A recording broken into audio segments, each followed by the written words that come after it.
Les propos de la PDG d'Eramet dans le Financial Times font réagir. Et avant d'évoquer ses réactions, retour tout d'abord sur les déclarations de Christelle Bory. Elle fait un certain nombre d'annonces concernant la SLN et la filière nickel. Elle plaide pour que la Nouvelle-Calédonie commence à se préparer à une industrie du nickel en déclin en se diversifiant, Claudette Choupit.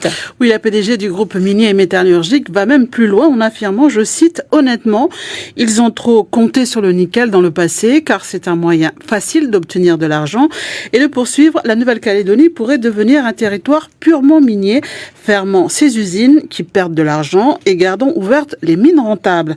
Dans cet entretien accordé au quotidien économique et financier britannique, Christelle Bory, évoque la situation critique de la SLN. Je ne suis pas sûre, dit-elle, qu'on trouve de nombreux gouvernements prêts à subventionner de grosses productions avec beaucoup d'argent pour concurrencer la production indonésienne. Calédonie Ensemble s'insurge et s'interroge sur la position de l'État stratège, actionnaire d'Eramet à 27%. Nous avons un État croupion à la botte des intérêts privés du groupe minier dont il est actionnaire, écrit Philippe Gomez. Le leader de Calédonie Ensemble rappelle avoir déjà alerté sur le comportement d'Eramet à l'égard de la SLN il y a une douzaine d'années. Philippe Gomez.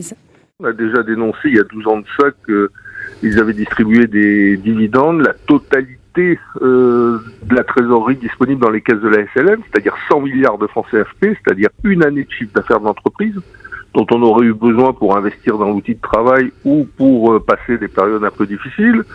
On a dénoncé le fait qu'ils investissent 240 milliards de francs CFP à l'échelle de la planète, au Gabon, en Indonésie, en Argentine, partout, sauf en France. C'est-à-dire sauf en Nouvelle-Calédonie, c'est-à-dire sauf dans leur filiale calédonienne. On a dénoncé le fait qu'en 2022, ils fassent 180 milliards de francs CFP de bénéfices et qu'ils disent hors de question qu'on mette le moindre fifrelin dans la SLN. Enfin, tout ça était pour nous, et on l'a senti de longue date, une trajectoire qui visait à l'abandon de l'usine. Ben voilà, ça y est, la présidente d'Eramet vient le dire de manière claire. Elle a dit la Nouvelle-Calédonie a vocation à devenir un territoire purement minier, donc que de l'exportation de minerais bruts. Alors donc on dit l'État, en l'espèce, il est où l'État stratège ?